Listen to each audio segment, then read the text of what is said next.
There's no question about it. Working from home is more difficult. I mean, we are struggling to keep caught up with everything we have to do. Everything takes longer, it takes more work doing it from home, whether it be maintaining your job or keeping up with this kids' schoolwork or trying to balance that line between work and family. It's intense. So, the idea of adding one more thing to your plate right now, it doesn't make sense. But that's still what we're going to do. What are some things you can do from home with your kids to build those relationships? Let's get started.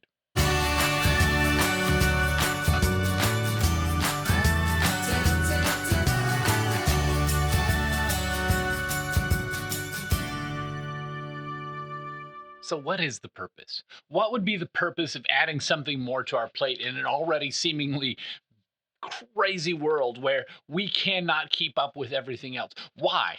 Is it just to keep our kids occupied so that it keeps them out of mischief? Maybe. Is it actually to like help develop their minds so that they're learning through this and they come out the other side better than they went in? Maybe. But I think there's something even more important that we could get from this time of being stuck at home. And that is stronger families. What if what if on the other side of this, our kids are able to look back at this not as a time where, oh, man, good thing we got through that, but a season of joy, a season of that was when our family was stronger than ever. How awesome would that be? How awesome would it be if we use this time to strengthen the relationships in our family? Strengthen our relationship with our spouse, to strengthen our relationship with our kids. How awesome would that be? So, as we come up with activities, I want us to keep in mind that is the goal we're working towards. Everything is working towards that goal. These activities are not the goal, it's not just to take up time. The purpose of these activities is going to be strengthening that family bond, strengthening those relationships so that when we look back at this, these were the good times. So let's get started with the obvious. I mean, coming up with things you can do inside together, playing games, cooking, um, maybe craft projects. Though I'm going to be honest for just a moment, craft projects are not my thing. It it seems like busy work, getting out a bunch of stuff to make something that, but my kids love them, and so it it's also finding that balance between what you love and what your kids love. So I want you to think of this a little bit like a Venn diagram. So you've got these two circles. You've got your kids' interests here and you've got your interests here. And those intersecting areas, that's where you want to focus on. Something that you are interested in and you are passionate about, but they also are interested in. And maybe if you've got kids like me, your kids are going to be interested in anything you are. They're at that age still where just because mommy or daddy are interested in it, that means that they have an interest in it. But maybe interest isn't the right word because you still have to find something that engages them, something that they can be involved in. I mean, my kids love cameras. They love making videos, but is that something that we can necessarily do together? No. It it's kind of a struggle. Like we try to do it together sometimes, but it's not the same. And so it's finding that balance of this is age appropriate and I'm interested in it as well. And so that's what I want you to look for. Finding those areas. So maybe crafts aren't for you, but maybe they are. Maybe you love crafts and you have been waiting your entire life to have kids so that you could do more crafts with your kids. And if so, that's great. But what I want you to do is find those areas of intersection that make sense and strengthen your family. It can't just be something to occupy your kids' time because if that was the case, then it doesn't necessarily matter if you enjoy it. But if it's about strengthening those relationships, then it's critical that you enjoy these activities as well. The other thing that I want you to take into account when trying to come up with activities is just because you're stuck at home doesn't mean you have to stay inside. So think about things outside that you could enjoy doing together: gardening, backyard camping. I mean, set your tent up in your yard and just enjoy that time with your kids. Sleeping outside, whether it's rain or not, it doesn't matter so much when you've got the house just a few yards away and you can get back inside if things get a little rough. But build those experiences, those relationships, those things that are going to strengthen your family. Another principle to take into account is your kids don't always have to do what you want to do. You should also engage them in the areas where they're interested. And I'm guessing that your kids probably have some toys that you actually really enjoy playing with. For me, it's Legos. I love Legos, but I also love games. And so these are some areas, whether it be playing games, building a fort inside, playing with Legos, these are areas that I enjoy playing with my kids. We both have fun playing together. And so finding those opportunities, those connection points where you can just play. You don't have to be accomplishing anything. You don't always have to be producing. You can just sometimes play. Because sometimes, sometimes the thing you need to be working on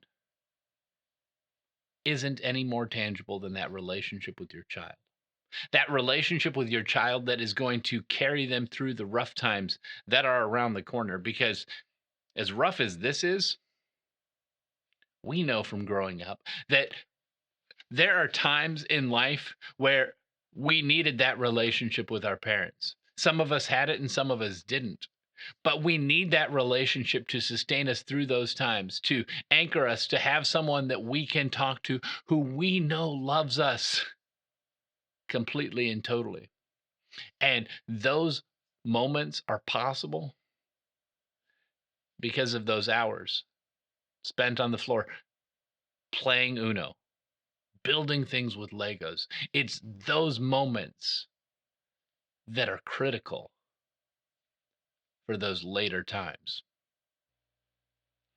Another factor, of course, of doing things with your kids is building that practical knowledge base, helping them understand how to do things. I mean, if you learned how to cook, I'm guessing it's because you helped your mom or your dad cook in the kitchen as you were growing up.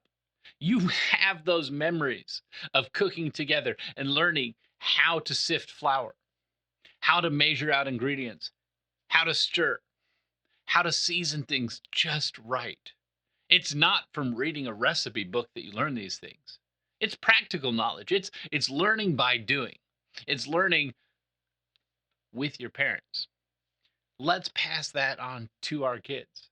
In this moment of Earth's history where we're at home, we're actually cooking more as families. Let's take these opportunities and cook with your kids. But maybe cooking isn't your thing. Maybe you're taking this as an opportunity to do those projects around the house that you never seem to have time for. Incorporate your kids in those projects as well. This is where we as parents have the ability to teach our kids this is how you use a screwdriver. This is the difference between a Phillips and a flathead. This is how you hammer a nail. All of these little life skills. They're important. They're critical. They're part of growing up. But these are opportunities to teach them as we're building those relationships.